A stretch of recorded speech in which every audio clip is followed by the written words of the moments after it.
Welcome to today's webinar. My name's Doug Spry. I'm the Director of Communications at Learning Ally. This is number 7 in our series with leading professionals in the learning disabilities and special education fields. Today, we have a really special session for you with Tracy Block-Zaretsky and Kelli Sandman-Hurley of the Dyslexia Training Institute. And folks, you're going to want to get your notebooks and pencils out for this one because it is just packed with content and insights about special education, law, and vital stuff that parents need to know when they have a child with dyslexia. Kelli and Tracy have a ton of information to share, which is why we've made the session last 90 minutes instead of the usual hour. Next slide, please. So the quick sequence of what's going to happen next. I'm going to give you just a little news about a new development at Learning Ally. We're going to segue over to Kelli and Tracy in the Know Your Rights presentation, and then a full Q&A. Next slide. So, in the brief amount of time that's allotted to me to give you an update about Learning Ally, I've chosen to focus on just one thing. This is a very parent-focused webinar today, so it's appropriate to quickly tell you about a new initiative some of you have heard about, and who, if you've been in our webinars before, and others, this may be new. This is expanding our range far beyond providing the library of accessible audiobooks that so many people around the country know us for. The initiative is called Parent Ally, and this was born out of conversations with thousands of parents who face the whole spectrum of challenges involved in searching for solutions to their children's reading struggles. The idea here is to offer truly personalized parent-to-parent support and insight around dyslexia. Now, there are two key pieces of this. The first we call parent support specialists, and these are one-on-one phone conversations, consultations between our member parents and a team of highly trained professionals in learning disability-related field. And those folks are themselves parents, by the way, with firsthand experience in raising children with dyslexia and print disabilities. They come from many backgrounds, these specialists, including family advocates, attorneys, they're teachers, certified tutors, etc. Very diverse group, great knowledge base to help parents find the resources and tools that address their particular situation. And you know, for parents who are seeking help, it's very empowering to hear from another parent of a child with learning differences who can say, I've been there before, I know what you're feeling, and here's what worked for me. We're also, as part of Parent Ally, producing member-only webinars for small, focused audiences. And this is a regular series of highly interactive parent training sessions presented by some of the foremost experts in the field of dyslexia and learning disabilities. And because of the small audience sizes, these sessions offer very robust opportunities for parents to dialogue together and to pose their questions to the experts. The topics are really spot on, they're diverse, and the delivery is done with real authority and tone and insight, and it's a great program with great value for families.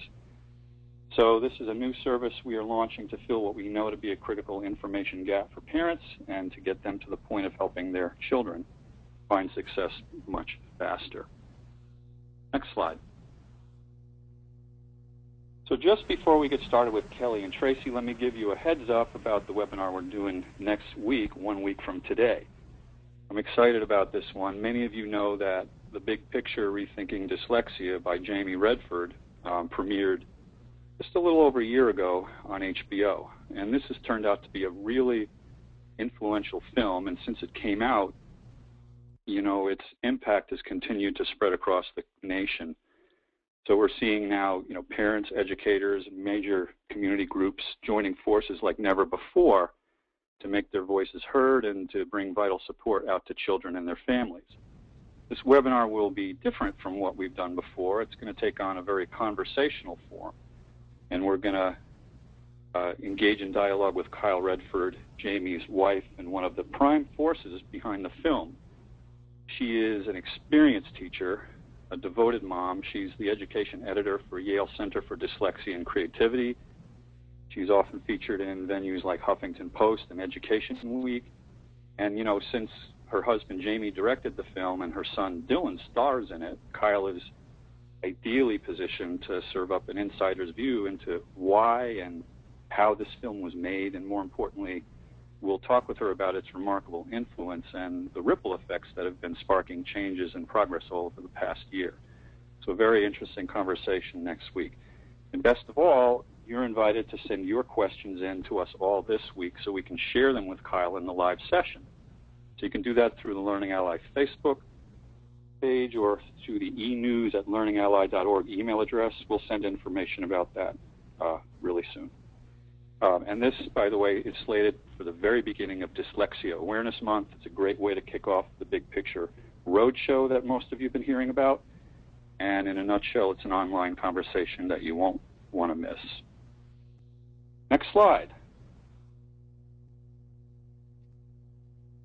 Oh, sorry, Doug. It's not going. Well, when we get to the next slide, here we go. Sorry about that, Doug. I get to introduce our star presenters, and they are both co-founders.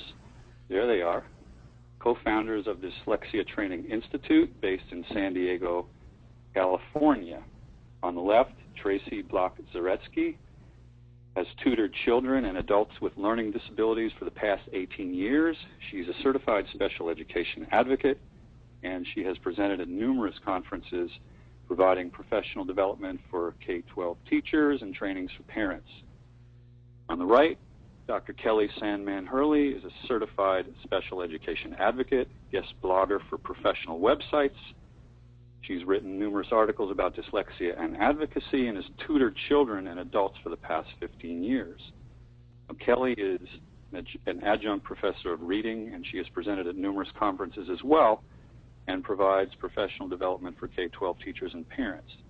Now, in the session that follows, it's going to be Tracy leading you through a very in-depth presentation. And while that's going on, please feel free to submit any questions you have through the chat box window. And then Kelli is going to follow up with answers during the Q&A session. So folks, again, get out your notebooks and pencils, sit back and enjoy this. And Tracy and Kelli, thanks for joining us today, and I'll turn it over to you. Thanks, Doug. Thanks for the lovely introduction, and thanks for hosting this opportunity for everybody today. We really appreciate it. So with no further ado, let's start our Know Your Rights Special Education Law and Dyslexia webinar today. We're really excited to be having you join us. It's a hot topic, and lots of people need to be better informed about it. So as we start this, let's get one thing straight. Dyslexia is real. We feel very passionate about getting that word out there. We have a big sign, as you can see behind me, that we bring with us to all our conferences.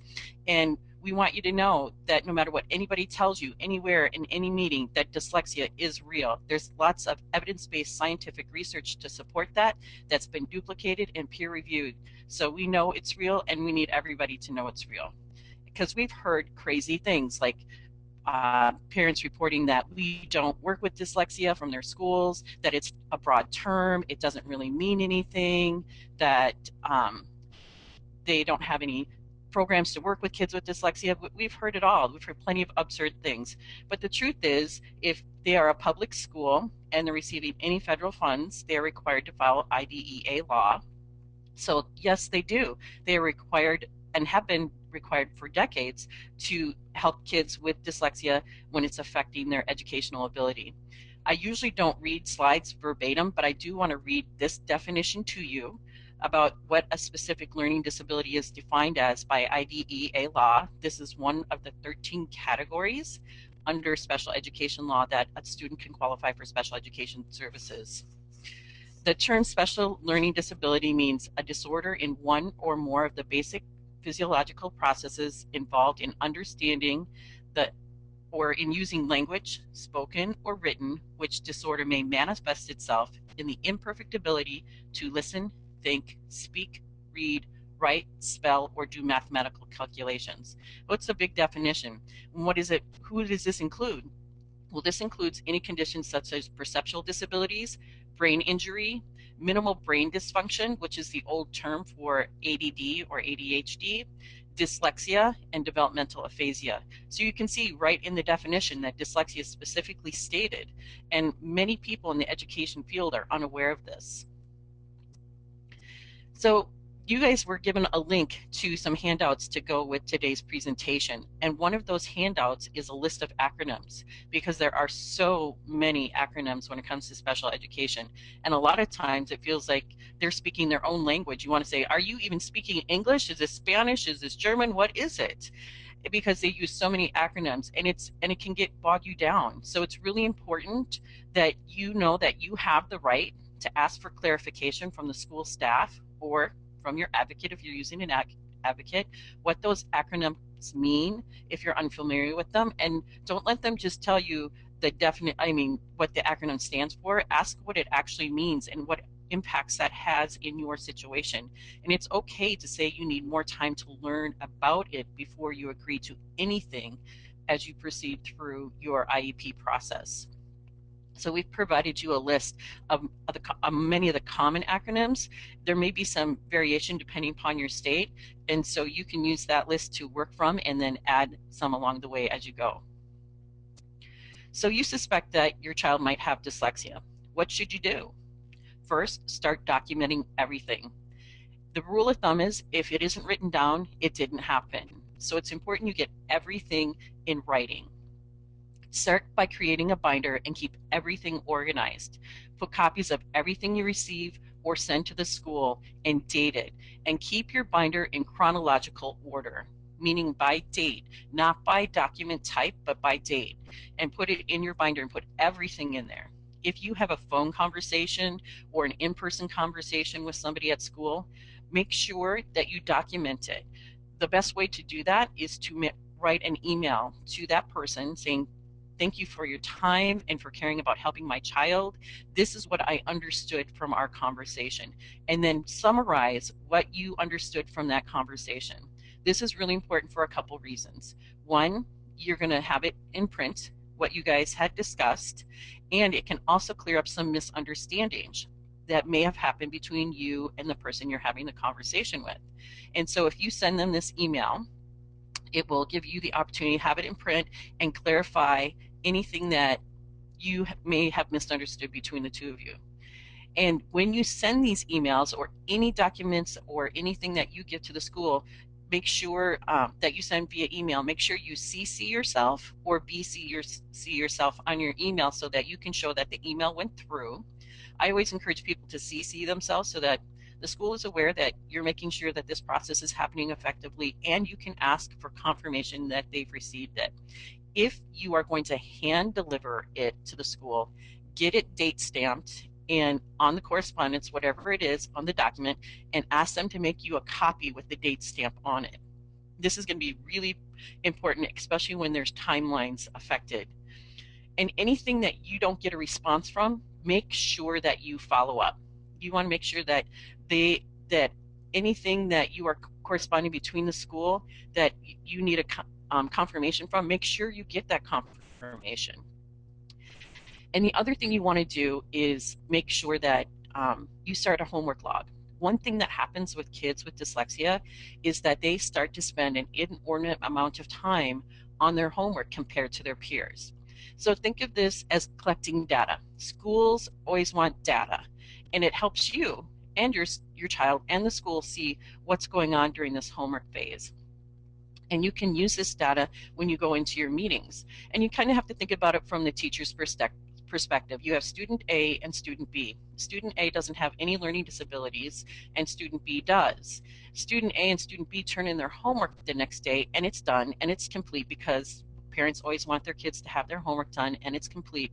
And the teacher probably knows that student B spent a little extra time on it than student A, but they may not have any idea. They just see completed homework, about how much extra time that student's spending on their homework. And there are norms for grade levels within, and you can check your school district's norm for grade level of how much time a student should be spending on their homework. So this can be especially important for kids as they get in the higher and higher grades, and they're getting grades to pass from grade level to grade level, and they're getting passing grades. But you can see this happening where they're getting those grades only because they're spending so much extra time compared to their peers. And one other thing you might want to try, which you have to think about your individual child and their self-esteem and how this would work for them, is try not helping them with their homework for a few days so that the teacher can see how difficult it is for your child when they don't have that extra support. But sometimes that's really hard for a child's self-esteem, so you have to determine if that works with your child. But definitely start that homework log. Date it. What you're going to put on it is the date, what the child was working on, how long they worked on it, and how much support you had to provide them. And do that for every piece of homework that they do, every day they do homework. So you suspect your child has dyslexia and you want to find out if they qualify for special education services. The parent or the person with legal educational rights can write a letter, or the teacher can also request assessment. More often than not, it's going to be the parent, but teachers sometimes will request assessment. And you have to put this in writing. It cannot just be an oral conversation. It must be in writing. You need to give to the school. Remember that saying, if it wasn't in writing, it didn't happen. And you want to write it like a letter to a stranger. One of the other documents that we provided was an example letter, and it's actually the letter I used to get my son evaluated for special education law. And write it as if the school staff doesn't know your child, because you want to compel them to provide services for your child or to assess whether your child needs services. There's also an example on rightslaw.com. If you don't know about Rights Law, it's a fantastic website that has Pete Wright and Pamela Wright are kind of the go-to gurus on special education law, and they have a fantastic, really user-friendly website, and they have some examples on their website as well as a letter to the stranger. Once you give them that letter, this starts in a really important timeline. So that's why if you're going to give it to them in print and not via email, make sure you get it date stamped and get a copy of it, because this timeline begins. They have exactly 15 calendar days to reply to your request. And that counts weekends and every day of school that there isn't 5 or more days missing. If there's totaling of 5 or more days, those days don't count, but they have exactly 15 calendar days to respond to your request. And they either have to give you an assessment plan, agreeing that they're going to do assessment with your child, or they have to give you prior written notice, which means they're going to deny your request. And we'll be talking about that more in depth in a moment. But once they give you that, if they give you an assessment plan, then you have at least, as a parent, 15 calendar days to respond by agreeing to that assessment plan or saying your child also should be assessed in these other areas. And we'll talk about what areas your child should be assessed in. You can take as long as you want, but of course, the longer you take, the more time it's going to take to start implementing the assessment. So you can respond the day they give it to you, or 15 days later, or even longer than that if you feel you need more time. They then, once you have given them permission to do the assessment, have 60 calendar days to administer the assessment, develop the IEP, and hold the IEP meeting. And this can vary a little bit by state. Some states are only 30 days. Some states are 60 days to administer the assessment and hold the initial IEP meeting to determine eligibility, and then they have 30 days after that to develop the IEP. So that's pretty long, but most states are by the 60 calendar days. What should be included in assessment? They must test in all areas of suspected disability. So if it's affecting their reading, if it's affecting their writing, if it's affecting their math, if it's affecting their social emotional, or any other areas of suspected disability, they need to assess in all those areas. It's sometimes school districts will not add in that social emotional, and if you see that affecting your child's needs, you need to make sure that they include assessments in that area. And the purpose of assessment is to determine eligibility for special education services and to get good present levels of performance. Remember, school assessment is designed to determine eligibility. It isn't designed to diagnose a specific disability. So sometimes when the schools will say, we don't diagnose dyslexia, they don't. They don't diagnose any specific disability. They're just determining eligibility for present levels. To determine eligibility for special education service. And the present levels are looking at all the areas where they have their areas of weakness and areas of strength. It needs to be in the student's primary language, and it needs to be administered by trained personnel, and they have to use validated assessments. Validated assessments are assessments that have been normed against their peers, and the trained personnel has to be somebody who has received specialized training in administering those assessments. It can't just be a classroom aide administering the assessment. And all assessments should include an observation of the student in their environment, and make sure that when they're doing the observation, and you might want to specify this, that you want to see the product that your student was working on, that your child was working on during their observation. Because otherwise, they're really just observing behavioral problems. And if, for my son, I know for my son, they did his observation, and basically what they were seeing is if he was a behavior problem, because they didn't look at what he was actually doing. She said, oh, he was on task, but she didn't see what his product was, what he was writing on his paper. And I, as his mom and his teacher confirmed it, knew he was just writing miscellaneous stuff on his paper because he was a pleaser, and he knew he should write stuff on that piece of paper, so he did. And so she said that he was on task when in reality he probably wasn't, and I know he wasn't, and his teacher said I'm sure it was all wrong as well. So make sure that they get a copy of whatever the child was working on to show that they were truly on task and it wasn't just an observation for behavior. And there is no one protocol or procedure for all students with reading disabilities. They have to design the assessment so it meets all the unique needs of the individual student. So there isn't just one set of tests they give to everybody or one set of assessments. It depends upon the individual student. So you've asked for your student to get assessed, but the school has denied your request. And what you're going to get, it needs to be in writing. They can't just say they're not going to do assessment. They need to give you a prior written notice. And on it, they need to put why they have refused your request for assessment. Sometimes they may say that they're going to try to implement RTI first, or do a student study team. They can't delay. They can't put off that 15 days to respond, or they still have to give you that prior written notice. And they can't delay assessment because they're going to try RTI. Those two things, think of them as two different tracks, and they can run at the same time. They can be implementing RTI, but they still have to do assessment. They can't use RTI to deny the process of assessing your child.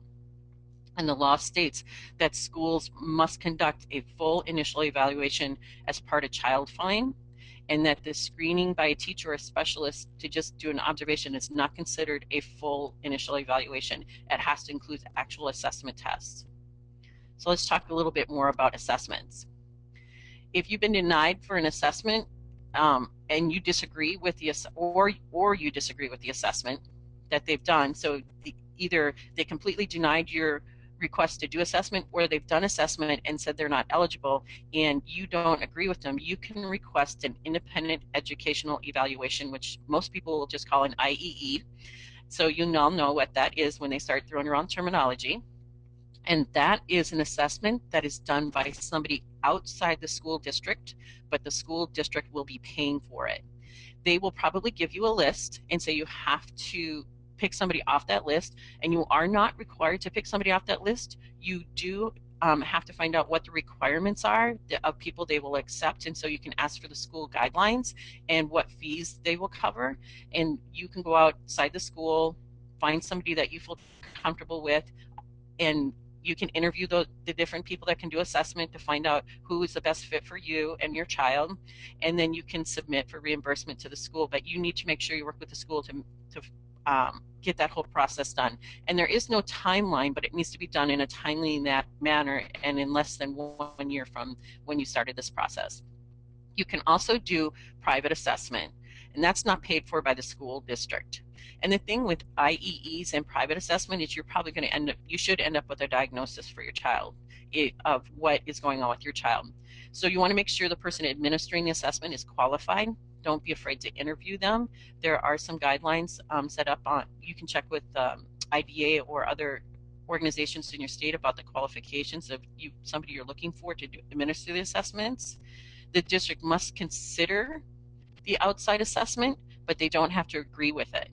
So one way to help them agree with the results of the outside assessment is to ask the assessor if they will, as part of their fee or an additional fee, go to the first meeting when you turn in this report to the school to talk about what is in that report. It's a little bit easier for them to agree with an outside assessment if the person giving the assessment is there to explain the report should they have any questions. And you should give a copy of this report to the school district before the meeting. It's not required, but it's showing courtesy, and we want to build a positive relationship, but it also helps them prepare for your next meeting. And meetings tend to be a little long already, so let's have everybody as prepared as possible before we go into that meeting. So give them a copy of that report before you go to the meeting if at all possible. So we've had some testing done, and either the school or your outside assessment has determined eligibility for special education services. This is based on determining if the child has a disability, so there has to be a disability, and who by reason thereof needs special education and related services. So they actually have to show a need for the service. They may have a disability but not have a need. So this could be somebody who maybe has mild CP, cerebral palsy, but it's not affecting anything in their school. It's not affecting their writing. It's not affecting their any academics. It's not affecting their ability to participate fully in all the things that they do at school. So they may have a disability, but they don't have a need for special education services. So there has to be a need, and this is straight out of the law. So what is child find mandate? I talked about this briefly earlier, but what is it? So schools are required to locate, identify, and evaluate all children who may have a disability from birth through the age of 21 or successful completion of high school. And that can be with a certificate of completion from high school or a full diploma. And so that may be before age 21, but if they haven't received that until age 21, then the school is required to provide services through age 21. Usually within a state, there's an agency that's been designated to serve kids that are 0 to 3, and then the school picks up from 3 through the age of 21. So you just need to check within your individual state to see what the policies are and what organization is helping kids from 0 to 3. Often some things that can happen from 0 to 3 are things like speech or physical therapy, OT, occupational therapy, other types of things like that. And then from 3 on, those services continue, but you start to see other things that children may be having difficulty with. So who is the school responsible for? They're responsible for any children in the area. Children that are attending their school, that attend private school in their area, are children that may be homeless or who are wards of the state, or are migrant children who are in and out a lot, who are highly mobile children. It doesn't matter. They are legally required to provide services to anybody in the state. So if your child's going to private school, you can still go to the public school and ask for evaluation. And they would have to provide service to your child, and it's usually provided at the school site or other arrangements that can be made.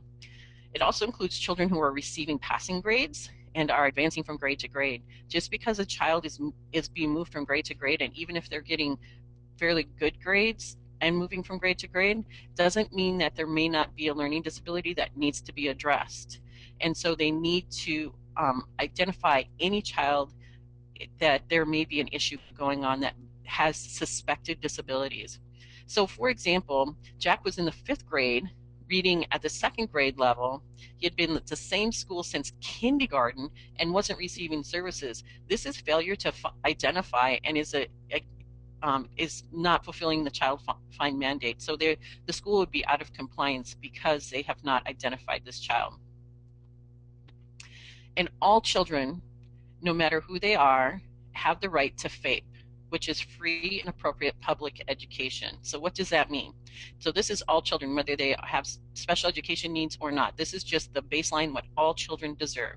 They have the right to a free, which is no cost to parents, appropriate, which is based on case law Raleigh and by No Child Left Behind, which means they have to reasonably calculate to achieve educational benefit, meaning that it has to be appropriate, meaning the child is getting educational benefit that is meaningful and not trivial, but it doesn't have to be the Cadillac of education. So one of the examples we use is like the Ford versus the Cadillac. They have to provide the Ford for everybody, but they don't have to provide the Cadillac for everybody. If a child has a really high IQ and could more towards the Cadillac. They should be trying to help the child get there, but they're legally required to provide that base. Public is the P part of FAPE, means it needs to be in the least restrictive environment. And there's been a big push that the schools provide services in the least restrictive environment, keeping them mainstreamed in their regular classroom as much as possible, and should only be pulled out for services that can't be provided within the actual classroom. And the E part is educational, and that means academic, social, emotional, or any other areas in which the school is providing services to any child. They need to provide it for all children. There's 13 categories of eligibility. The first one that we have listed is specific learning disabilities, which was the definition I read to you at the beginning, and that's where most kids with dyslexia are going to be qualified. And it's usually shortened to SLD. There's 12 other areas, and they may have either one of the other areas as their primary or secondary. So they usually have a primary and may have a secondary on their eligibility criteria. Some kids will maybe have OHI or speech or visual or hearing impairment, but kids with reading disabilities will almost always end up in the SLD, specific learning disability category.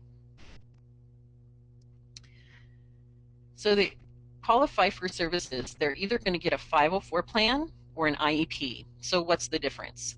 Basically, 504 is covered by Americans with Disabilities Act, the civil rights law. It provides accommodations and modifications only, and you can get a few services under it, but primarily the purpose of 504 is accommodation and modifications, and we'll be talking a little bit more about that later.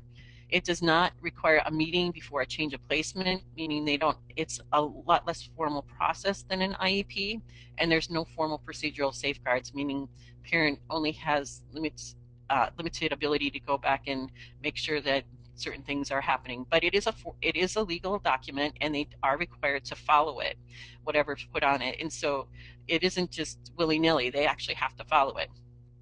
The IEP, which is Individual Education Plan, is automatically covers anything that would be in a 504, so you wouldn't need both. You either need just a 504 plan or an IEP.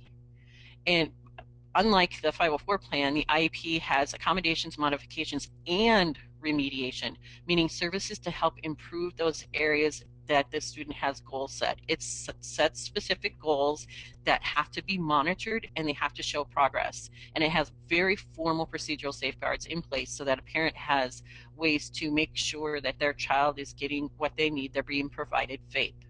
And there's very specific steps that a parent can go through. So it's much more formal, the IEP, and they do have to monitor progress, and we'll be talking about how often they have to do that. Who's required to be part of the IEP team? Who's required is a district rep, which is also called the local education administrator, and this person can make decisions on behalf of the district. So they have to have that person in the room for the IEP meeting.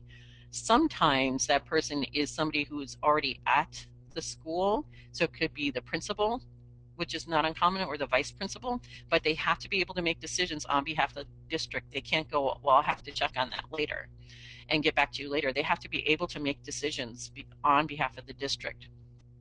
The parent, this is a big part of IDEA law. The parent has to be included, or the individual with educational rights has to be included in this process. A minimum of one special education teacher that works with your child, and a minimum of one general education teacher that works with your child. Any other teacher that your child has, especially as they go higher in the grades, in elementary school, they usually have only one or maybe two different teachers. But when you get into middle and high school, they have multiple teachers. So any teacher that works with your student that has anything to do with the IEP needs to either be present, or if they're not going to be present, they have to be officially excused by you and the LEA, which is the district rep. You both have to consent. They can't just say, we're not bringing them in. You as a parent have to agree to that. And the teacher that isn't there, if there's anything to do with the IEP with their subject, then they have to provide in writing a report about how that student is doing in their class. And all these people must be present unless it's waived by both the LEA and the parent. It is also optional to have the student present. And it's completely the parent's decision until the child is 18 whether the child is present. Sometimes parents like to bring their child in. One thing we encourage parents to do is, if your child isn't going to come in at all, and sometimes you can just bring them in at the beginning to introduce them so everybody at the table is aware of who they are and that you're actually talking about an actual human being. Because sometimes when you start looking at just the laws and what regulations are, we forget we're talking about a little human being that actually needs these services. Um, or you can put a picture. I always tell my parents, put a picture of your child on the front of your binder, or one you can take out and put on the table so that everybody can remember this is who we're talking about. And the child should actually be included for sure once you get to the age of 16, because you're going to start developing the transitional plan, which is trying to help kids get ready to move beyond high school. And so we want them involved in that process. And that is something that the school is legally required to do once they turn 16 and start developing a transitional plan. And so you want them in that room because it's going to help them learn how to advocate. You may want them in there before they're 16, and there's some pros and cons, and it obviously depends upon the individual student. But one of the things you want your child to do is learn how to advocate for themselves when they go beyond high school. And you can also have other people present. The parent has the right to bring anybody to the meeting that has knowledge of the student. And so you can bring an advocate, you can bring another family member, you can bring a neighbor who knows your child. And we really encourage you as a parent to not go to IEP meetings alone, even if it's a husband and wife, or two parents together that are going to the meeting. Bring a third person with you, because as a parent, it's really difficult to focus on what's happening in the meeting and take really good notes. And I know this personally because when I had my IEP meeting for my son, I didn't bring Kelli. She called me the night before and said, "Are you sure you don't want me to come?" I said, "Oh no, it'll be fine. I'm a trained advocate and I know exactly what I'm asking for." And I stopped the meeting because I needed it to end because it wasn't going like it should have. And I walked out and I called Kelli and I said, "Kelli, you can kick me in the butt because you should have been there," because it's too hard to be the parent and the advocate at the same time. Procedural safeguards. So those are those things that are put in place to protect parents' rights, which also then therefore protect the child. You have the right to participate in all meetings. They cannot hold an IEP meeting without you present. You have the right to examine their entire educational record. So you can, if you don't have all the documents you need, ask to see their educational record and get a copy of it. You have the right to obtain an IEE, which is that independent educational evaluation. If you disagree with their assessment results or they've denied assessment, you will have to put that IEE request in writing and justify why you're asking for it. You have the right to written notice when the school proposes a change in placement. The school cannot change your child's services or placement without notifying you first. You have the right to prior written notice, and that's when they refuse to take action, and in that notice must justify why they're refusing to take action. And you have the right to resolution through mediation or due process, and we're going to talk more about that in just a moment. And you have the right to provide notice and request for reimbursement for private placement. But this is something that you need to know that really in depth for the requirements in your area, because there are some very specific steps if you want to take your child out of public school and put them into private school. You can't just pull them out, put them in private school and say, here, the public school is going to pay for it. There are some very specific steps, and there has to be qualifications. They don't just pay for any child who gets pulled out of public school to go to private school. So you have to make sure you're well informed about that before you do that. So what happens at the IEP meeting, and what is the IEP meeting all about? And remember, IEP stands for Individual Education Plan.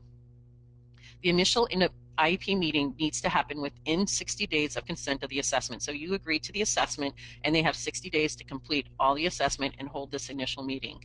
And at that meeting, they're going to tell you whether your child does or does not qualify for special education services. So if your child does qualify for special education services, they need to also have a draft of an IEP ready for you. And you must meet at least once a year for IEP meetings once one has been established to evaluate goals, to see how it's fitting for your student. But you can meet whenever you want or you believe that another meeting needs to happen. You need to put the request in writing, and they have to hold that meeting within 30 days of the written request. For IEP meetings, the school needs to give you notice, and early enough notice for an IEP meeting so that you can make sure everyone you need to attend can attend. They can't just give you one day and time and say this is it and that's all. That's all. You need to work out with the school a mutually agreed upon time and place. Of course, it's either going to be at the school or somewhere within the school district. It's not going to be, anywhere else. And the time has to be Monday through Friday. It can't be on weekends because teachers aren't going to come in on the weekends. And it also needs to be within regular working hours of the school. So it isn't just during school time when the kids are in school. It can be before school or after school, but it can't be late at night. It has to be within normal school hours of what our teachers and the staff would be at school. You have the right to record it. You need to give them 24-hour notice in writing. So you can send this via email. Remember to CC yourself. And I recommend you do it more than 24 hours in advance just to make sure, and you can ask them to verify that they've received this notice. And we highly encourage you to record every IEP meeting you go to, partly for the reason that we said is that, especially if you're going by yourself or it's just two parents going, it's hard to remember all the details that can happen in an IEP meeting, and it's just good to have record of it. And the district can only record if a parent has requested to record. They can't record meetings unless you're recording the meeting, if the parent is recording the meeting. When you go to IEP meetings, plan for the best. School staff in general are there and they want to help your child, and you want to believe, go in with a win-win. Let's win for the parent, let's win for the child, let's win for the school, being that winning means your child's going to get what they need, and it'll be best for the school when your child has what they need as well. But you should prepare for the worst. It's just good to be prepared. Prepare that they're not going to have everything ready for you. They're not going to have good goals set. They're not going to have good baselines. Whatever it is, prepare for the worst. But always plan for the best. And look for ways to build healthy relationships between you and the school. You have to deal with them, and they have to deal with your child. So you want to keep it as positive as possible. But it can be challenging at times. We've had some difficult IEP meetings that have lasted a long time, and I will say they usually last well more than 2 hours. And it can be challenging, but make sure you're treating each other as respectfully as possible, but also make sure you're getting what you need for your child. What's in the IEP document? In addition to other information, it's going to have your present level of performance, sometimes called PLOPs. There's a couple of other acronyms that can be used, but we usually call them PLOPs. And you must have really good present levels of performance. This is based on really good assessment because that determines your child's skills in their strengths and their weaknesses. So good levels, present levels of performance are really, really important because this is the first step. And they describe your child's unique needs that result from the disability. So good present levels of performance are the first thing to do. Then that leads to our goals and objectives. The goals and objectives are those things that are going to be stated in the IEP that are going to have to be measurable to show that your child is making progress towards what academic areas or social, emotional, or any other areas that your child needs. When we're talking about reading, NCLB, which is No Child Left Behind, defines anything to do with reading as fluency, phonemic awareness, phonics, vocabulary, and comprehension. So if your child is struggling in reading or writing or spelling, you want to make sure that they are addressing all those areas, that they don't just do a comprehension test. They need to do a fluency, they need to do a phonemic awareness, they need to do a phonics with real and nonsense words, they need to assess vocabulary. They need to make sure that they're assessing in all areas to get a really good baseline. And if they have 5 needs, then there should be 5 goals. And sometimes they want to collapse goals in together, and that can get a little murky and make it difficult. So and I will be really honest, it's hard to write good goals especially if you don't have good present levels of performance. And good goals and objectives, if you have good plops and you have good goals and objectives, it becomes very clear what the services need to be. and it's easy to identify those services. Kelli wrote a fantastic article, which you guys can access at that website at the bottom. She has several on Special Education Advisor about different advocacy experiences we've had.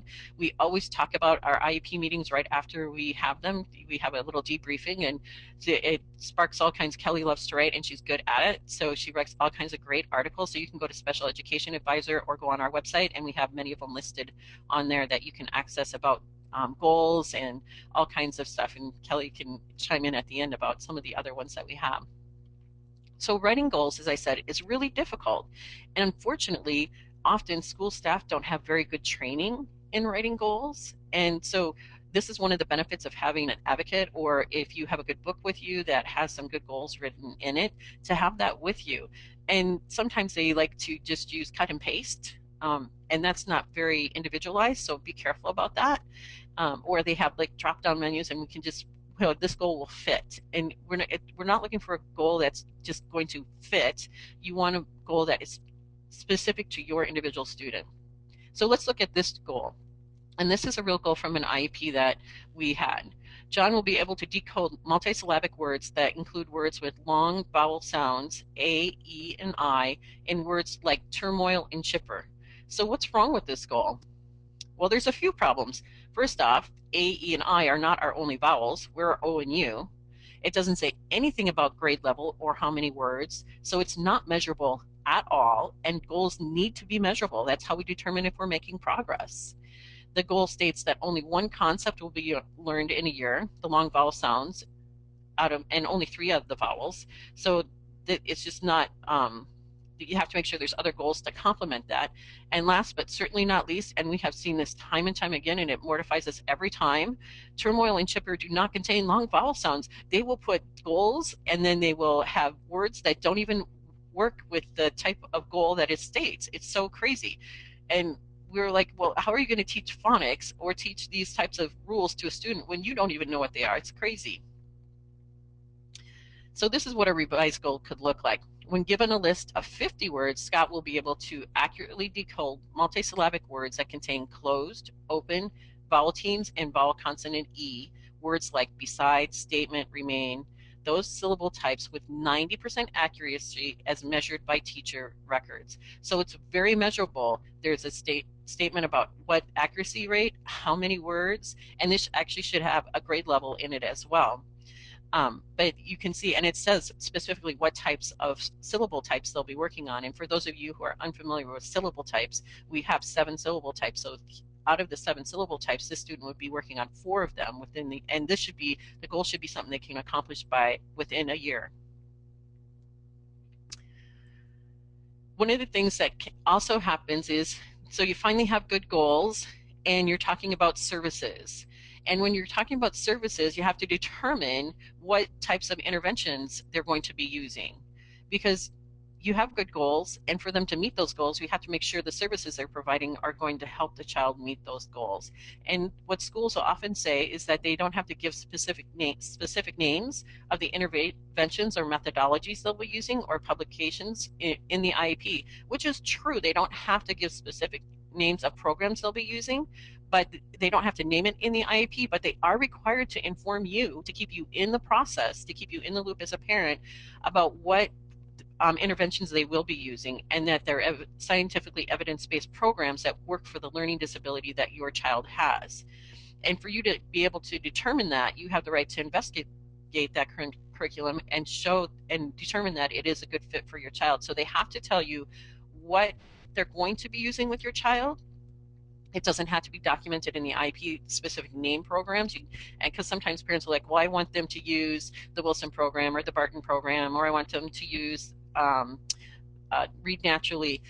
And they may say they're going to use those programs, but they don't have to state those names in the IEP. But they do have to tell you what they're going to be using, and it has to be programs that are shown to be evidence-based programs.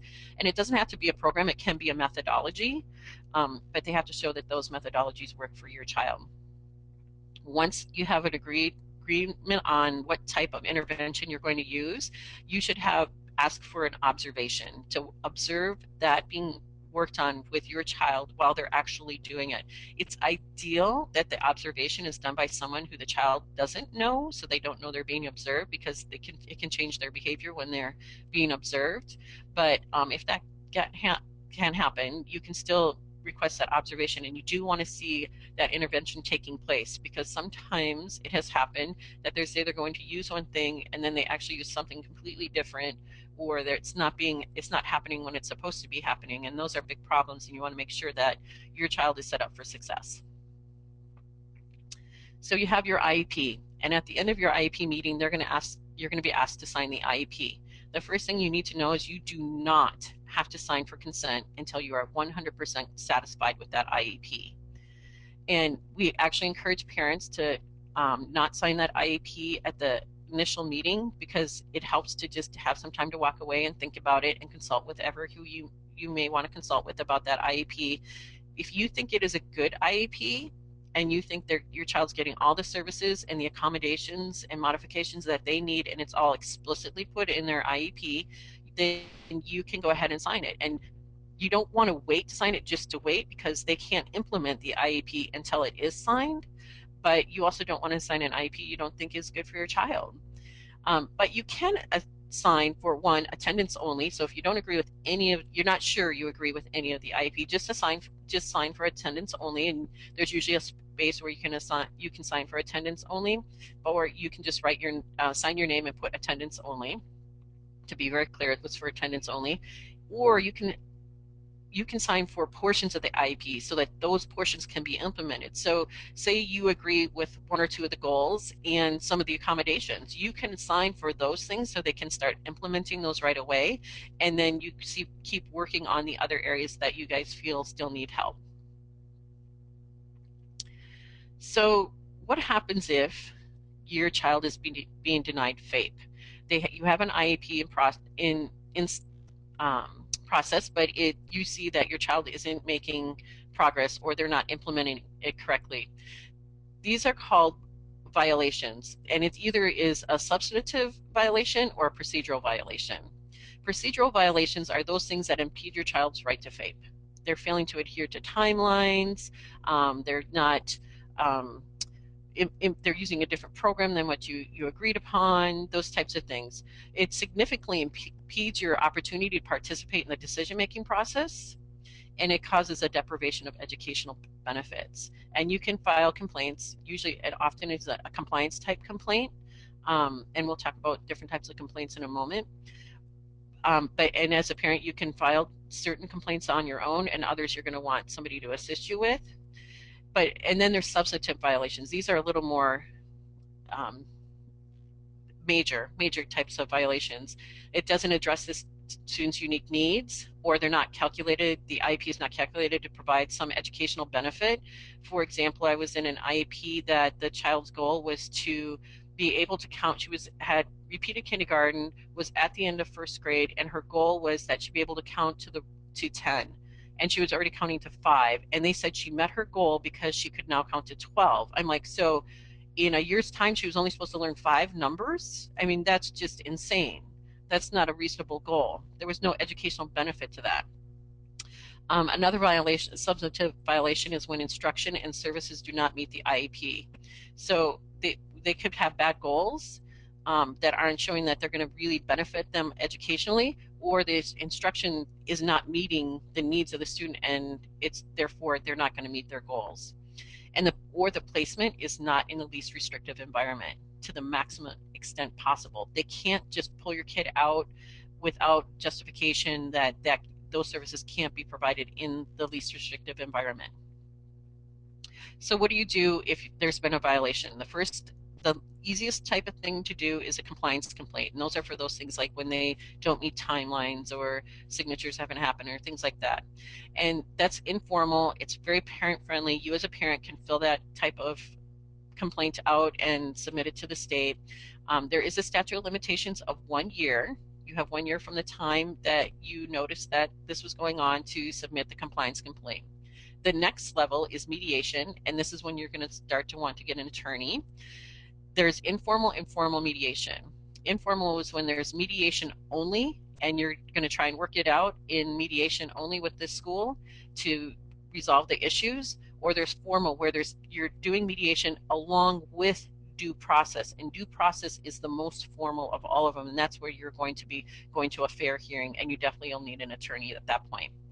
And that's a very formal process, and the statute of limitations for that is 2 years from when you knew or should have known that there was something going on. So you can only go back 2 years, up to 2 years. So mediation, you can be trying to do mediation but also have your due process going at the same time. And if things are resolved in mediation, then the due process stops. Or if things are not resolved in mediation, then your due process is already going, so you don't have to start, waiting some additional time because you went through mediation first, and now, well, that didn't work, so now you're going to do due process. You can be doing them both at the same time. So earlier we were talking about accommodations, and accommodations are those things that are going to make the playing field fair for your student compared to their peers. Accommodations are not giving the student an advantage over other students. It's making it an even playing field.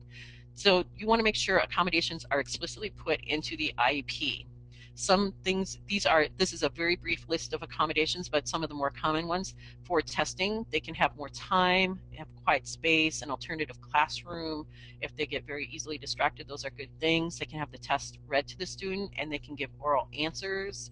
They can give an oral report as opposed to a written report, or instead of a multiple choice, if a written report's easier. They can use speech to text and text to speech. I'm going to talk a little bit more on that in the next slide. They can have recorded texts, and of course, Learning Ally is hosting this, so that's a great place to get recorded texts. And there's the publishers. If Learning Ally doesn't have it, you can check with the publishers, and of course, public libraries and school libraries. And schools can also have memberships to things like Learning Ally, where you can get their books in an auditory format. They should have this accommodation. This is one we make sure is written in all the IEPs we work on, and that's that they do not read aloud in class unless they request to. That because reading aloud is very difficult for kids with dyslexia, and it can put them in a very embarrassing situation. And that they're not marked off for spelling. Because often what happens is the kid can produce something, but by the time they get it back, because of all the spelling errors, they're still getting a very low score. And that isn't really fair when one of the hallmarks of dyslexia is that they have difficulties with spelling. Then if they're producing content, we want them to be able to not be marked off for that area that their disability is affecting. So assistive technology, this is something you should request from when you're doing your process with your school, or assistive technology assessment. And those are going to look at things like getting your student things that can help them that are considered technologies, like word prediction software, text to speech, and speech to text. So text to speech is where something's being read to them. All computers have text-to-speech software on them, and if your computer doesn't, you can just do a Google search for free text-to-speech software, and you can download ones for free, and there are some you can purchase. And the voices range from sounding very mechanical to sounding more natural, and for really good ones, you can make it go faster or slower. And some of the text-to-speech also will highlight the words that are being read at the time they're being read, and that can be very helpful for an individual. There's also speech to text. That's where the student talks to the computer, and the computer does the typing. It isn't quite that easy. There actually takes some training. The student has to learn how to use that program. It isn't just straight talking to the computer and it types it up perfectly. There's some things the student has to learn, along with the computer has to learn how to recognize the student's voice. Unfortunately, when they're really young, the speech to text isn't the best yet. It's getting better. The more mature the voice, the more accurate it is. There's Bookshare and, of course, Learning Ally. They have a wealth of books in auditory books and other types of print materials in an auditory format. They should have the right to record lectures and keyboarding instead of actually writing, doing the mechanics of writing, being able to do keyboarding instead. And some other things like having an iPad to be able to take pictures of class notes, or having class notes provided for them so that they don't have to take notes. There's lots of other accommodations that should be considered, and whatever it is that your child needs to be able to think of accommodations as helping them have access to grade level content and being able to produce grade level content work. So those technologies or those accommodations should be able to help them do that because they have the intellectual ability to do it, but their learning disability is impeding them from being able to do it effectively at grade level. So we want to make it so that they can be effective at grade level. Do you have to have an advocate? You don't have to have an advocate, but I will tell you time and time again that every time we go with a parent, because Kelli and I are both advocates along with another one of our staff members, Brittany, the first thing a parent will say when they walk out of that meeting is, you have no idea how much different that meeting was just because you were sitting there. And we hear that. That's the first thing parents say every time we walk out with them. And we may not, sometimes we don't even say much. It's just having an advocate there changes it, unfortunately. I mean, hopefully you wouldn't need that, but the truth is there's benefits to having an advocate there. If you're considering having an advocate help you through this process, and there's a lot of benefits to it because there's so many laws that are difficult to know, you want to make sure the advocate has knowledge and expertise in the area of dyslexia. Dyslexia is definitely one of the more difficult areas to advocate for because unfortunately our school systems are not very well informed accurately about what dyslexia is and how to effectively remediate it, or even how to potentially identify it. And that's, really a failure on our universities because they aren't teaching our teachers, our classroom teachers, our reading specialists, our special ed teachers, or our administrators about what dyslexia is and how to potentially identify a student and what to do if they believe a student has, how to effectively remediate it. And so you're part of your advocacy when you have a kid with dyslexia is educating the school system about what dyslexia is and what the student needs. So it's really important that the advocate has some area of expertise with dyslexia because you need to be able to write those effective goals that are going to meet the needs of a kid with dyslexia. The advocate knows the process and your rights, and they also know what the school is and isn't legally responsible to do. It changes the IEP meeting, and usually for the benefit of the child and parent, quite honestly. Parents can get very emotionally charged to be effective, and I will say I was one of those parents. So and I'm a trained advocate, and it's your kid. It's different. Just trust me, it's different. The advocate can help you as a parent actually see it from multiple viewpoints, because sometimes parents think schools are responsible for certain things that they're not, and so we can help you see what they are and aren't responsible for, or whether or not the school is really going to effectively meet your child's needs and what needs to happen to make sure they do. Advocates are usually much better at writing goals because that's what we do. And writing goals is not easy, so it's really important. And goals are just essential to this whole process. So writing effective goals is really, really important. And advocates know when you need a lawyer. And for some people there's going to come a point that you need a lawyer, but lawyers don't want you to go to them until you really need them, and so advocates can really help you figure out if that process has come to that point. And this is really key. We hear from parents all the time that they felt alone and nobody else understood what they were doing, what was going on. They felt like they were talking Spanish to people who were speaking English when they talked about what was going on with their kid, and it can be really difficult. So it's really important to be a good advocate that you find support and you're not alone. So here's some ideas of places to get support. Turn to your family and friends, of course, but make sure that they're getting educated about dyslexia.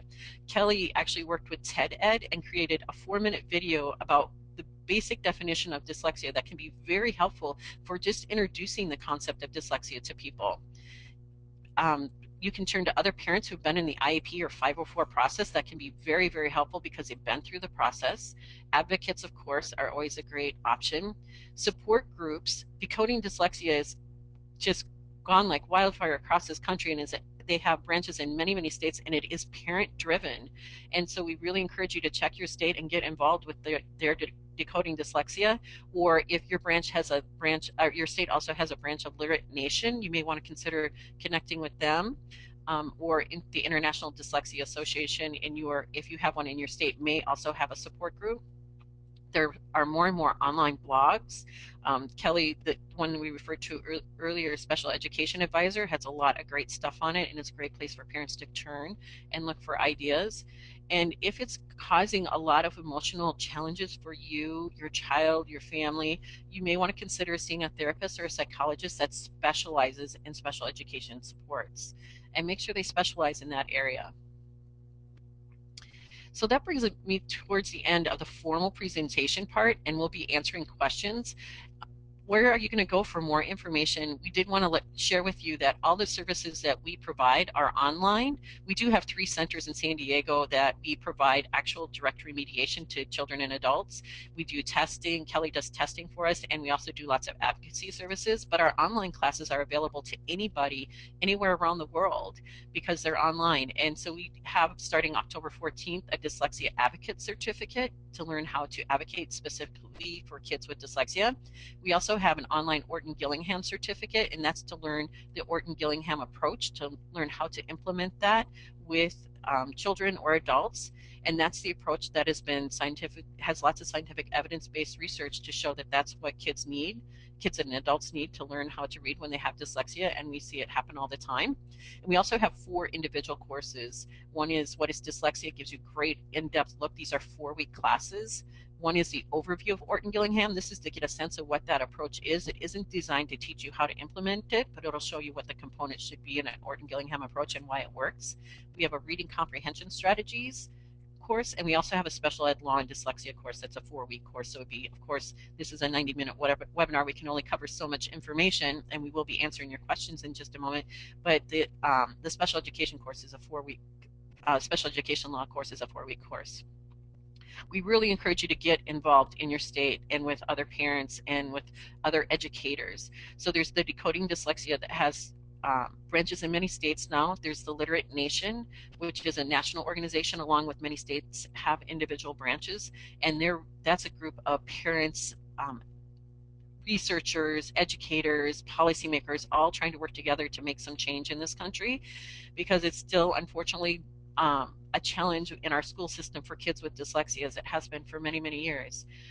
Or the International Dyslexia Association. There are many branches in states. You'd have to check the national website, which is interdys.org, to see if there's a branch in your state. They do have, coming up in November, their annual conference. It's going to be in New Orleans. Kelli and I will actually be there. We're going to present on the last day. And we really encourage you to check out that. They actually have an educator strand and a parent conference all at the same time. So it's designed for parents to attend as well. And I would say that is a fantastic conference, and I really encourage parents to check that out. Resources about special education law and dyslexia, some books you may want to consider.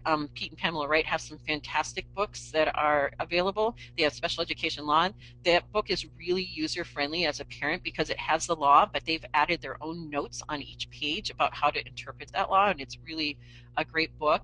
There's all about IEPs, writing measurable IEP goals and objectives. These are because they're hard to write, from gobbledygook to clearly written annual IEP goals.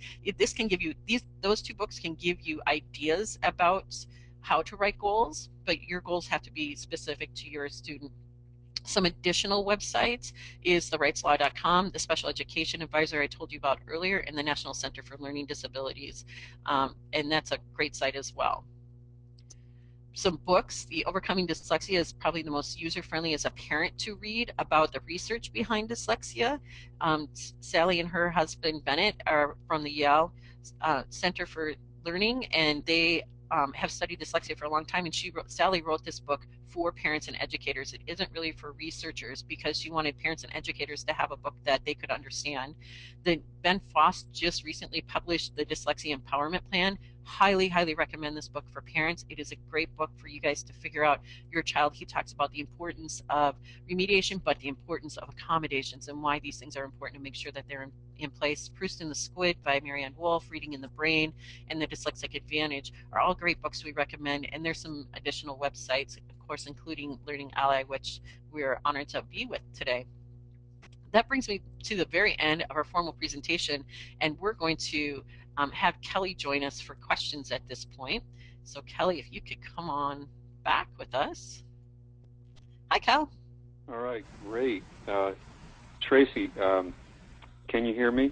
I can, Doug. Okay, first of all, thank you so much for that mini marathon of information. You deserve a tall glass of water, a cup of tea, a Coke, or whatever you need to wet your whistle. I have my water. Thank you for that, and likewise, it's an honor. I speak for all of Learning Ally staff to have both of you presenting and sharing as you have. And you know, we in the space of this presentation received over 75 questions.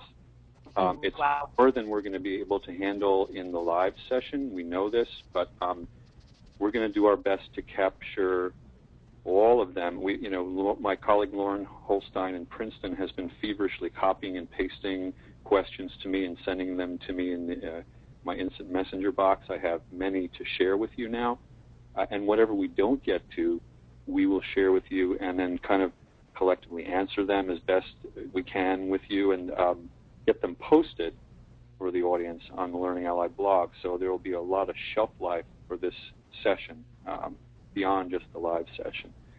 So that's our game plan. But meanwhile, I want to just dive into a couple of questions right away. One mother wrote that she felt it's important to mention that the IDEA has its own timeline and that state timelines may be different. Do you think that parents should be knowledgeable of their own state special education codes and timelines?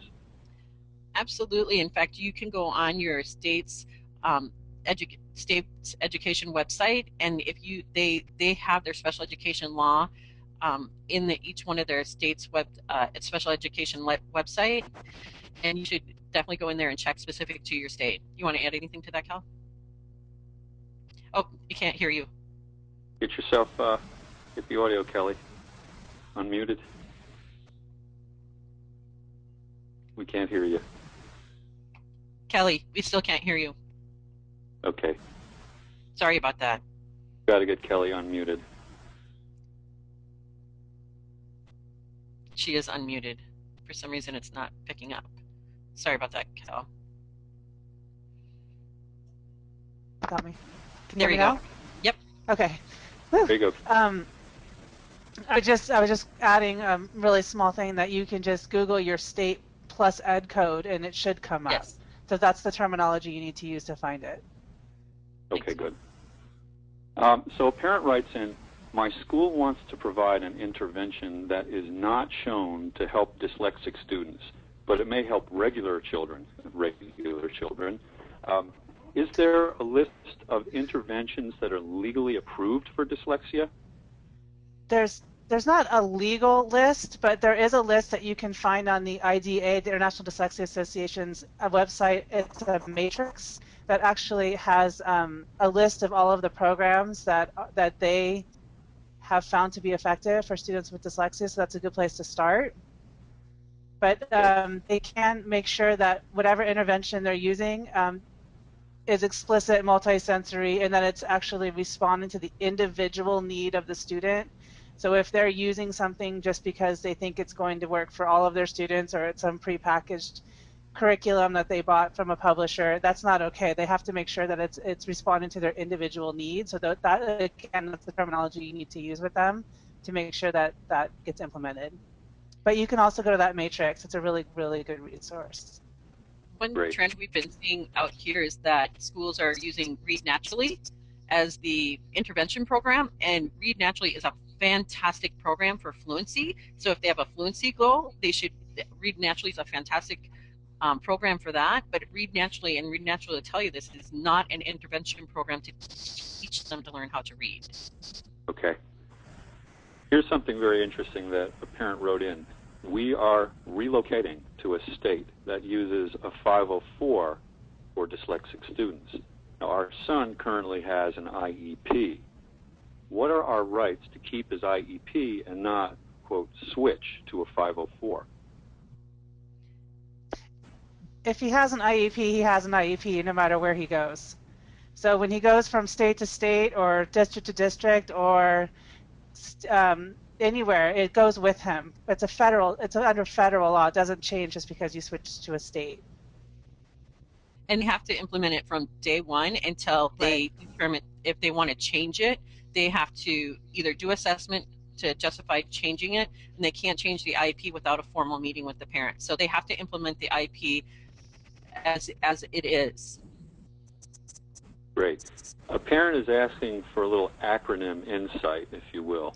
What is RTI? Response RTI, response to intervention.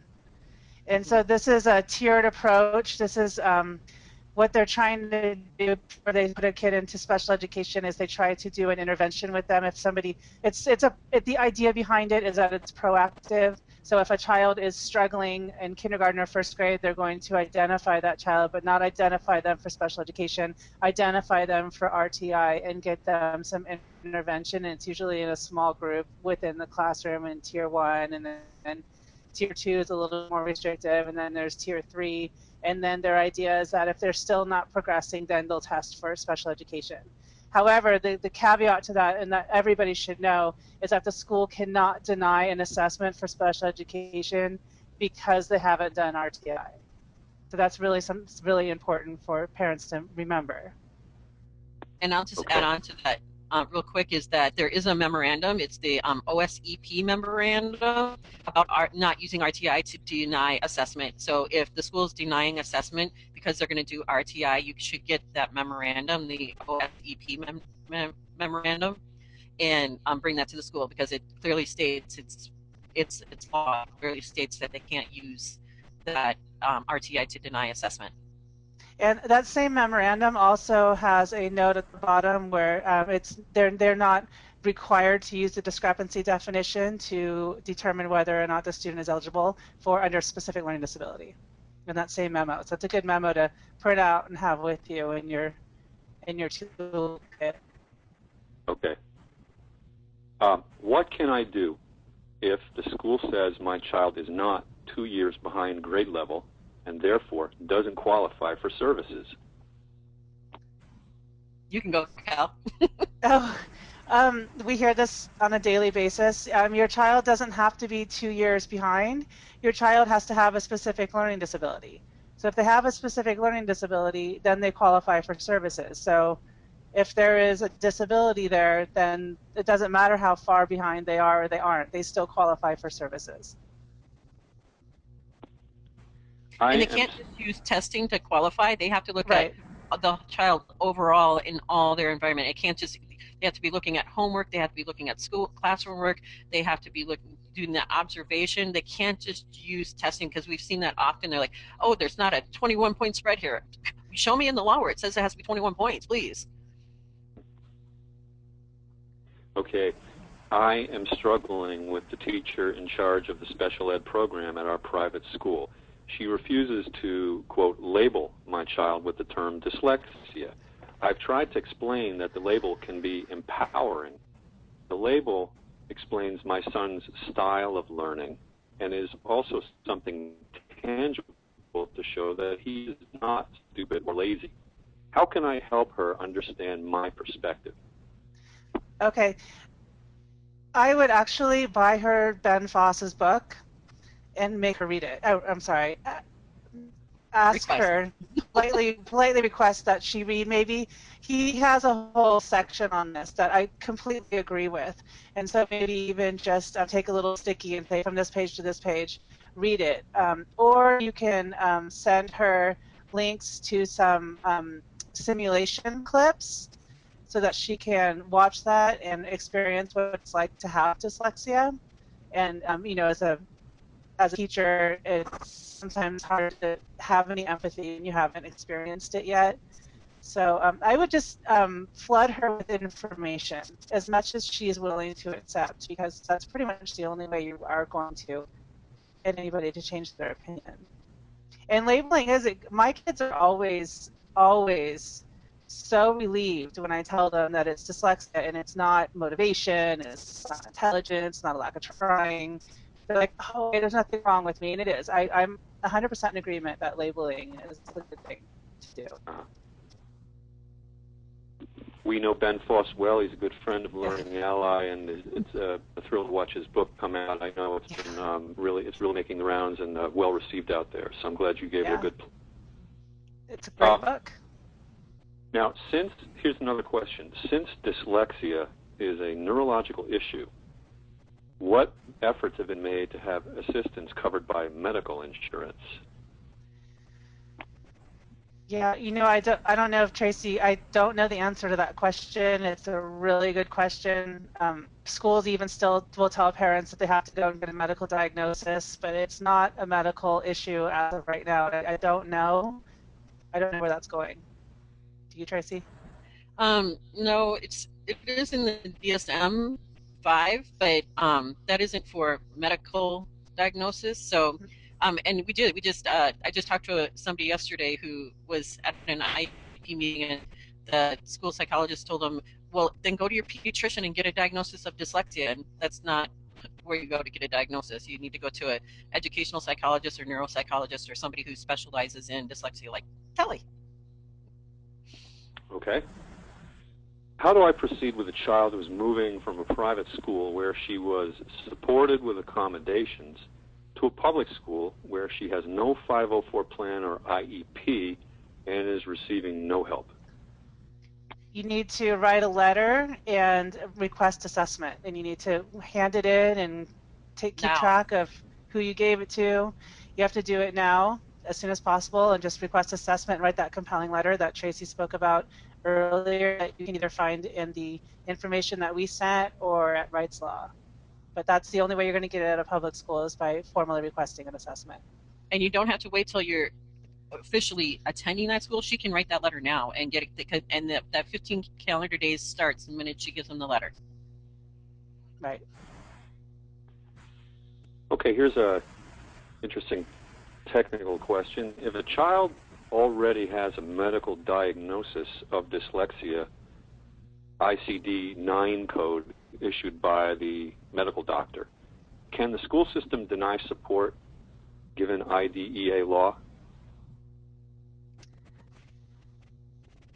If I'm not quite sure what that code is, quite honestly, but if the child has a disability that is affecting their educational experience, the school is legally required to provide them service. And so earlier I was talking about how they have to consider outside assessment, but they don't have to agree with it. That's why it's really helpful if they either write a specific letter to the school, or if they can be at the meeting to explain the report and why the student needs services. And if it's affecting their reading, their writing, their ability to keep at grade level content, anything, their math, any areas, anywhere that it's affecting them, they're legally required to provide them support. And the school does have the right to do their own assessment as well. They don't have to just accept that doctor's note. They can do their own assessment to determine eligibility. Okay, and speaking of school assessments, if a school caps the cost for an evaluation, for example, $1,500 they cap it at, but the person you want to use for your IEE costs $2,500, what is that? Does that mean you have to pay the difference? Yep, you do. The only sometimes option, oh sorry. The only option you have is you can appeal to the school board probably, and say the only person, because I actually spoke to somebody last week that this was the case, the only person in their area that could assess for dyslexia, because they were kind of in a more remote area, there was a big discrepancy between what the school would pay and what this person costs. And I go, you can go plead your case to the school board and say the only person that can do this type of assessment that my student needs is this person, and this is what they cost, and see if that can get you some additional funding, and it may or may not. I'm sorry, Kelli, what you wanted to add to that? That's very true. And the other thing is that sometimes the tester will accept the lower fee. You can appeal to the tester as well. True. Okay, and speaking again of the IEE, how can you guarantee the quality of an IEE? If the district is paying for it, do they control the report and or the outcome of the report? No, that's why it's independent, and that's why I really want people to remember that you don't have to choose someone on their list, because I really don't think that's truly independent. So you do want to interview the person that's going to do the testing and make sure that they know what dyslexia is, find out what their definition of it is, find out what tests they use, find out if they actually use the word dyslexia in their report, find out if they do, if they do actually believe that dyslexia is real, find out what kind of interventions that they think work for dyslexia, and make sure that they're just really, really well informed. There are a lot of, we've seen some tests where dyslexia was diagnosed based on colored overlays, and so you just want to make sure that you are interviewing that person. And no, the school doesn't have any control. That's why it's independent. So they are allowed to have the report obviously sent to them because they paid for it, but they don't have any control. But I would take someone off the list. That's how I think it's the safest way to go. Okay, and can you get an idea? Just to be clear, we don't believe that cover overlays are a way of diagnosing dyslexia at all. No. Okay. Can you get an IEE if you are homeschooled? The school would have to do assessment first. Right. You have to. You can only get an IEE if you disagree with the school. So they have to get assessed by the school district first, and then they can disagree, and then they can get an IEE. Okay. My son's SLD observation was done in April. He was only observed for 20 minutes in ELA class reading silently and was not observed writing or in math, where he is now struggling significantly. So as a result, his needs are not being met. So what do I do now that the SLD evaluation was completed but is inadequate?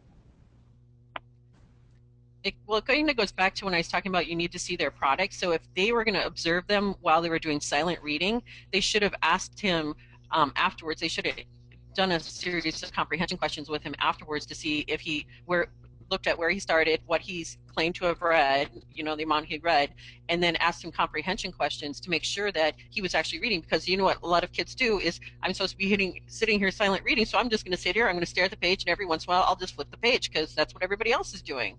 So they look like they're on task, but that they're not really on task. So your observation it's really important that whatever they're doing to observe them, whatever time they're observing them, they have to look at whatever it is that the student was doing, their end product. And if the result was that she didn't get services, then she can also disagree with that assessment and ask for an IEE. I'm not sure if that's what she was asking, but that would be an inadequate assessment, and that would be reason for asking for more assessment. Yeah, because it can't be based just on observation. Shifting gears, here's another question from a parent. My son has always had some social, emotional issues. I'm not sure if they are affecting his learning, and I'm afraid to bring this up with the school out of fear that they will be less likely to go forward with accommodations. What should I do?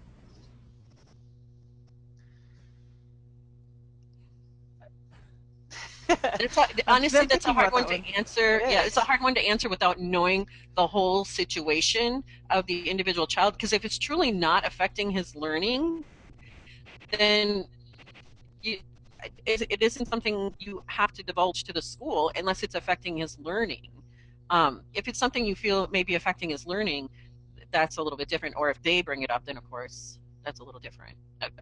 But without knowing the whole case, some questions when they ask it, it's hard to give advice because you kind of have to know the whole case. Anything you want to add to that, Kelli? Because I'm not quite sure. No, she stumped me. My daughter has an IEP. Can I request that she work with a reading-based program, for example, Wilson, even if the school says there isn't enough time during the school day and they don't want to take her out of any subject? Yeah, I've been hearing this a lot lately. Is that they're really trying to get the child to stay in the general ed as much as possible, even to the detriment of the child and the intervention. So they can never say they don't have enough time. There's a couple things they can't say. They don't have enough time and they don't have enough money, because neither one of those are the parent's responsibility or problem. So they have to find the time. And if I'm thinking that this child might be older because she's talking about subjects. So it does get a little trickier because they are doing subjects instead of reading class. I'm just guessing, but they have to find the time. And if it's in their IEP that she has a certain amount of minutes, they have to follow that amount of minutes. So they have to find the time. Yeah, and the services, remember, are determined by the goals, and so what they're doing to meet the goals, the services are very clearly defined. And if they say that the services are that they need to have direct remediation, then they have to provide that. You know, when we're getting toward the bottom of the hour, I want to sneak one or two more questions in, if that's okay. I think Sure. we won't be by GoToWebinar this time, and you know, there's so many questions. And again, I want to thank all the audience members for sending in what they did. It's been a tremendous amount of participation. We will definitely log them and get as many answered online as we can.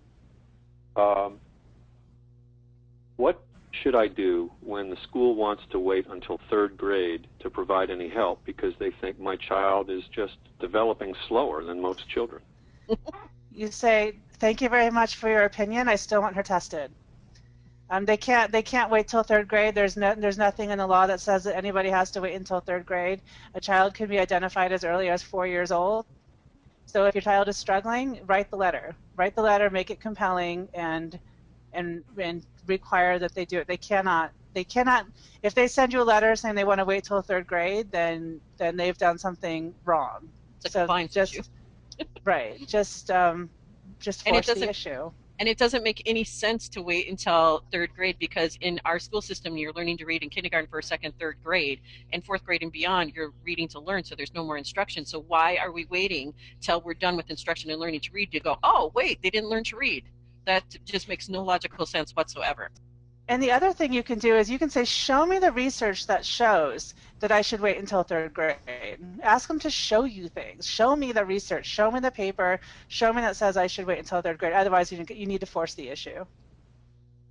And then moving from 3rd grade to, I think, a high school setting, my school says that my student cannot take AP classes because he has a learning disability. What's up with that? That's illegal. What is up with that? That's denying him FAPE. Mm-hmm. That's a pure denial of FAPE. So again, show me the law. Ask them to show you the law that says he's not allowed to take AP classes because he has special education services, and they will not be able to show you anything.